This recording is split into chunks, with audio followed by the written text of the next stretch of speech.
আপনি তো আসিয়ার বোন, আপনি তো যেদিন ধর্ষণ হয়েছে আপনি তো এখানে ছিলেন না?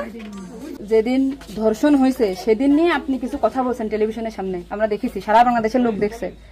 তো আপনি বলছেন, একবার বলতেছেন যে আমি ওয়াশরুমে গেছিলাম এই সুযোগে ধর্ষণ হয়েছে, আপনি আরেকবার বলতেছেন যে রুম থেকে বের করে নিয়ে ধর্ষণ করছে, আপনি আরেকবার বলতেছেন যে ধর্ষণের সময় আমি ঘুমোইছিলাম, আমি কিছু ঠিক পাইনি। আসলে কোনটা সঠিক? আমি তো ওইটাই বলি না, আমি বলছি যে আমি ঘুমোইছিলাম, ও যখন বাথরুমে উঠছি সেই সময় দেখি যে ওইখানে পড়ে রয়েছে, এইটাই বলছি।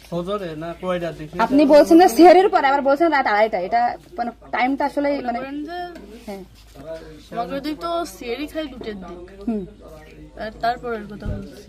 আচ্ছা, আপনি একটু মানে প্রথম থেকে মানে রাত থেকে কি ঘটনা ঘটছে এটা আমাদেরকে বলেন তো। সর্বপ্রথম রাত থেকে সব ঠিক ছিল, রাত্রি 3 জন ঘুমাই গেছিলাম, 8টার দিকে ঘুমাইছি। হ্যাঁ, আমি, আমার জামাই আর আমার বোন, আর আমার বোন হচ্ছে আমার পাশে ঘুমাইছিল। তা আমি জানতাম না যে ওর সাথে ওরম হবে না।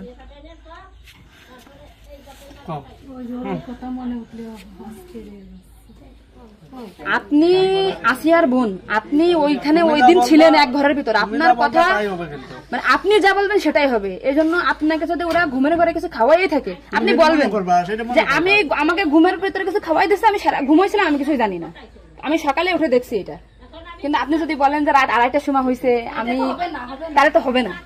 আপনার কথা শোনার জন্য বাংলাদেশের লক্ষ লক্ষ মানুষ অপেক্ষায় আছে যে আপনি আসলে যেখানে ছিলেন, আপনি যেহেতু বোন, আপনার বাড়ি যাই হয়েছে ধর্ষণটা, সেহেতু আপনি তো মানে জায়গায় ঘরে ছিলেন, আপনি যা বলবেন সেটাই হবে। কিন্তু আপনি যদি এরকম ভুলভাল কথা বলেন তাহলে আলাদা বক্তব্য দিতে, আমাদের এখানে যা দিচ্ছে না টোটালি কিন্তু আলাদা। আপনি তো কি মাগুরা নিউজে আছেন না? আমি আছি মাগুরা নিউজে, আমি দৈনিক ঘরের ডাকে আছি। কাদের সাথে মিল না রাখে আসলে আপনার আপন বোন, বিষয়টা সেইভাবেই আসলে বলতে হবে। আর এখানে যে আপনি আপনার স্বামীরে বাঁচাই দিলেন বা আপনার শ্বশুরে বাঁচাই দিলেন এরকম না, কিন্তু এতটা সহজ হবে না। কিন্তু বরঞ্চ আপনার আপনি যদি তালটে পাল্টে কথা বলেন, বিবাদ কিন্তু আপনার নিকটেই, বিবাদ কিন্তু আপনার। আপনি এতে ঘুরে বেড়াচ্ছেন, এটা ঘুরে বেড়াইতে পারবেন না, আপনিও কিন্তু ওদের সাথেই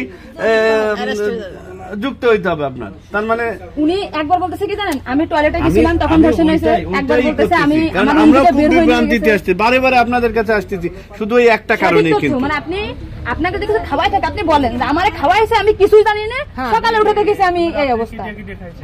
কিন্তু আপনি যদি টাইম উল্টো পাল্টা বলেন তখন তো মনে করেন আমাদের বাংলাদেশের লোকের তো, আপনি সকালে আপনার ঘুম ভাঙছিল কয়টায়, মানে যখন আপনি দেখছেন আপনার বোন তখন কোথায় ছিল? পড়িয়েছিল